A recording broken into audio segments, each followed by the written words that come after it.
Hello friends, आपका हमारे channel learning videos for school kids में स्वागत है।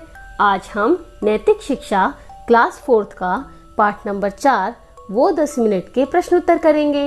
पिछले वीडियो में हमने इस पाठ को पढ़ा था। अगर अभी तक आपने उस वीडियो को नहीं देखा है तो नीचे डिस्क्रिप्शन बॉक्स में आपको उसका लिंक मिल जाएगा।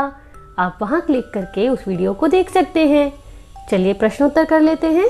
जरा सोचिए। प्रश्न 1, स्मृति के मामा जी ने कहा कि हमें सिर्फ घड़ी के साथ चलना सीखना है। आपके विचार में इस बात से उनका क्या तात्पर्य था? स्मृति के मामा जी ने स्मृति से कहा था कि हमें सिर्फ घड़ी के साथ चलना है, तो वे क्या कहना चाहते थे? इसमें ऑप्शन 4 ही सही लगता है। उनका तात्पर्य है समय का सदुपयोग करना, तो हम यहाँ पर सही का निशान लगाएंगे।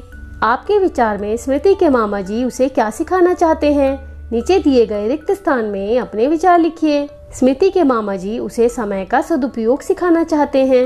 यह था पेज नंबर 23। अब हम पेज नंबर 24 पढ़ेंगे। प्रश्न 2, नीचे कुछ प्रश्न दिए गए हैं, उनका उत्तर पूरी ईमानदारी से दें।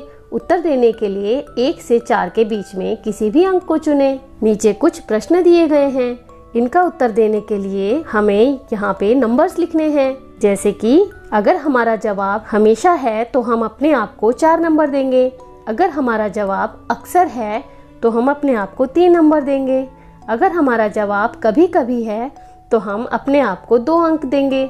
और हमारा जवाब कभी नहीं है तो हम अपने आप को 1 अंक देंगे। यहाँ पे वो सब बातें लिखी हैं जो हमें करनी चाहिए, इसलिए मैंने सब में 4 अंक दिए हैं। हमें ये सब काम करने चाहिए और अपने लिए 4 अंक की कोशिश करनी चाहिए। क, आप सुबह अपने आप सोकर उठ जाते हैं। आपके माता पिता या घर के किसी अन्य सदस्य को आपको बार बार आवाज देकर नहीं उठाना पड़ता। हमें सुबह अपने आप उठ जाना चाहिए और उठने के लिए अपने माता पिता को परेशान नहीं करना चाहिए। यदि हम अपने माता पिता को परेशान नहीं करते हैं और हमेशा अपने आप उठ जाते हैं तो हम अपने आप को 4 अंक दे सकते हैं। आप अपना बस्ता समय सारिणी के अनुरूप लगाकर ही स्कूल जाते हैं। समय सारिणी यानी टाइम टेबल। हमें अपना बस्ता यानी कि अपना स्कूल बैग टाइम टेबल के हिसाब से लगाकर ही स्कूल जाना चाहिए। अगर आप ये काम हमेशा करते हैं तो आप अपने आप को 4 अंक दे सकते हैं। आप सुबह उठकर बाथरूम में जाकर खड़े नहीं रहते, न ही घर के अन्य सदस्यों को आपको बार बार बाहर आने के लिए आवाज देनी पड़ती है।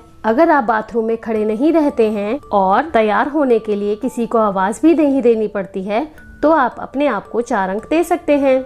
आप हमेशा निर्धारित समय से पहले ही बस स्टैंड या स्कूल पहुंच जाते हैं। निर्धारित समय यानी जो टाइम डिसाइड है, जिस समय हमें बस स्टैंड या स्कूल पर पहुंचना चाहिए। अगर आप हमेशा स्कूल समय पर पहुंचते हैं तो आप अपने आप को 4 अंक दे सकते हैं। आपको कभी भी अंत समय में भाग दौड़ करके जल्दीबाजी में काम नहीं करना पड़ता है। हमें हमेशा अपना सारा काम समय से खत्म करना चाहिए और अंत में भाग दौड़ नहीं करनी चाहिए। यदि आप हमेशा ऐसा करते हैं तो आप अपने आप को 4 अंक दे सकते हैं। ऊपर लिखे हुए सभी कामों में हमें 4 अंक के लिए कोशिश करनी चाहिए। क से ड तक के अंकों का योग। अंकों का योग यानी हमें सब नंबर्स को प्लस करना है। जितने भी मार्क्स हमें मिले हैं उन्हें हमें प्लस करके यहाँ लिख देना है। तो यहाँ पे मैंने फुल मार्क्स लिखे हैं। हम सबको फुल मार्क्स के लिए कोशिश करनी चाहिए। यह था पेज नंबर 24। अब हम पेज नंबर 25 पढ़ेंगे। यदि आपके सभी प्रश्नों के उत्तर का योग 18 या उससे अधिक है तो स्वयं को अपनी मनपसंद आइसक्रीम से पुरस्कृत कीजिए, अन्यथा स्वयं में सुधार लाने का प्रयास कीजिए। हमें प्रश्न 2 में लिखे हुए सभी काम करने चाहिए और पूरे अंक पाने की कोशिश करनी चाहिए। प्रश्न 3, स्मृति के मामा जी ने उसे हर कार्य 10 मिनट के अंदर करने के लिए कहा। क्योंकि स्मृति हर काम के लिए देर लगाती थी तो उसके मामा जी ने कहा कि उसे सब काम 10 मिनट में खत्म करने हैं। उसने मामा जी से जब पूछा कि 10 मिनट में ही क्यों, वह 1 घंटे के अंदर क्यों न कार्य संपन्न करे, तब उन्होंने बताया जितना समय का अंतराल कम या छोटा होगा उतना ही अच्छा समय का सदुपयोग होगा। अपने अध्यापक या माता पिता से इस पर चर्चा करके इसे समझने का प्रयास कीजिए। उत्तर 3, जितना समय का अंतराल कम या छोटा होगा उतना ही अच्छा समय का सदुपयोग होगा। इस बात का अर्थ है कि हम कोई काम जितने कम समय में करेंगे उतना ही हम समय बचा सकेंगे और हम बाकी जरूरी कामों के लिए भी समय निकाल सकेंगे। यदि हम कोई काम करने में कम समय लगाते हैं तो हमारे पास बहुत सा समय बच जाएगा और हम बाकी सब काम भी कर सकेंगे। जैसा हमने पाठ में पढ़ा, स्मृति सब कामों में बहुत ज्यादा समय लगाती थी, इसलिए उसकी बस अक्सर छूट जाती थी। या फिर वह नाश्ता ही नहीं कर पाती थी। यदि हम सब काम जल्दी जल्दी करेंगे तो हम बाकी कामों के लिए भी समय निकाल सकेंगे। इसलिए हमें सभी काम जल्दी जल्दी करने चाहिए और आलस भी नहीं करना चाहिए। प्रश्न 4, निम्नलिखित परिस्थितियों को ध्यानपूर्वक पढ़िए और नीचे दिए गए रिक्त स्थान में लिखिए कि हर परिस्थिति में क्या गलत है। निम्नलिखित यानी नीचे दिए हुए, परिस्थितियों यानी कंडीशंस। हमें नीचे दिए हुए कंडीशंस को ध्यान से पढ़ना है और रिक्त स्थान यानी कि खाली जगह हमें लिखना है कि इस परिस्थिति में क्या गलत है। साथ ही इस वर्णन में सुधार करके इसे दोबारा लिखिए। इस वर्णन में जो गलत है उसे ठीक करके हमें दोबारा से लिखना है। क, अध्यापिका ने कक्षा को 6 समूहों में बांटते हुए हर समूह को 6 विषयों में से कोई एक विषय चुनने के लिए कहा। अध्यापिका यानी टीचर ने पूरी क्लास को 6 समूहों यानी कि 6 ग्रुप्स में बांटा और 6 विषय दिए जिसमें हर ग्रुप को एक विषय चुनना है।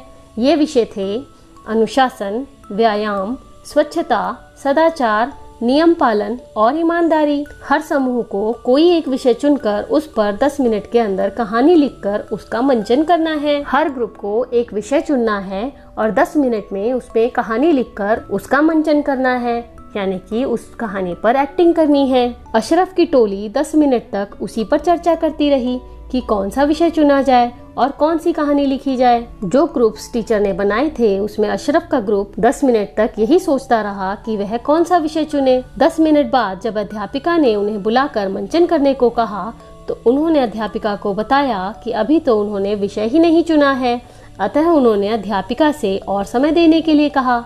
जब 10 मिनट का समय पूरा हो गया तो अध्यापिका ने अशरफ की टीम को बुलाया तो अशरफ ने टीचर को बताया कि उसने अभी तक विषय ही नहीं चुना है। इस परिस्थिति में अशरफ की टोली का विषय चुनने में ही सारा समय बर्बाद कर देना गलत है। इसमें क्या सुधार किया जा सकता है? अशरफ की टोली ने 10 मिनट समाप्त होने से पहले ही अपनी कहानी तैयार कर ली और अध्यापिका के बुलाने पर उसका बहुत सुंदर मंचन किया। अशरफ की टोली को समय बर्बाद करने की बजाय ऐसा करना चाहिए था। यह था पेज नंबर 25। अब हम पेज नंबर 26 पढ़ेंगे।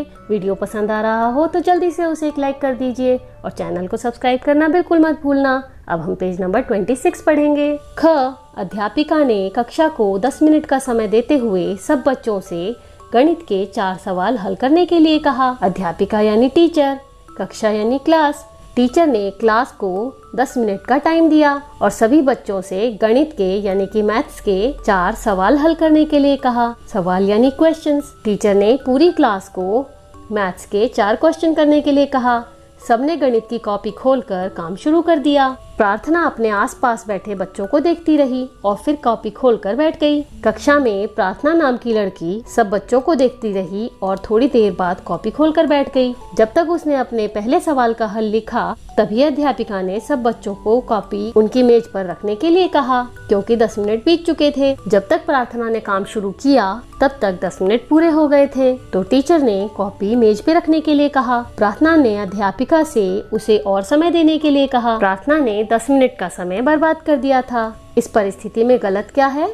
इस परिस्थिति में प्रार्थना का सवाल हल करने के लिए दिया गया समय बर्बाद कर देना गलत है। इसमें हम क्या सुधार कर सकते हैं? जैसे ही अध्यापिका ने सभी बच्चों को प्रश्न हल करने के लिए दिया, प्रार्थना ने बिना समय व्यर्थ किए तुरंत ही अपनी कॉपी खोलकर सभी प्रश्न हल कर लिए और सबसे पहले अपनी कॉपी मेज पर रख दी। प्रार्थना को ऐसा ही करना चाहिए था। यह था पेज नंबर 26 और नैतिक शिक्षा क्लास 4 का पाठ नंबर 4 के प्रश्न उत्तर पूरे हो गए हैं। आपको वीडियो पसंद आया हो तो जल्दी से उसे एक लाइक कर दीजिए और चैनल को सब्सक्राइब करना बिल्कुल मत भूलना। Thanks for watching. Bye bye.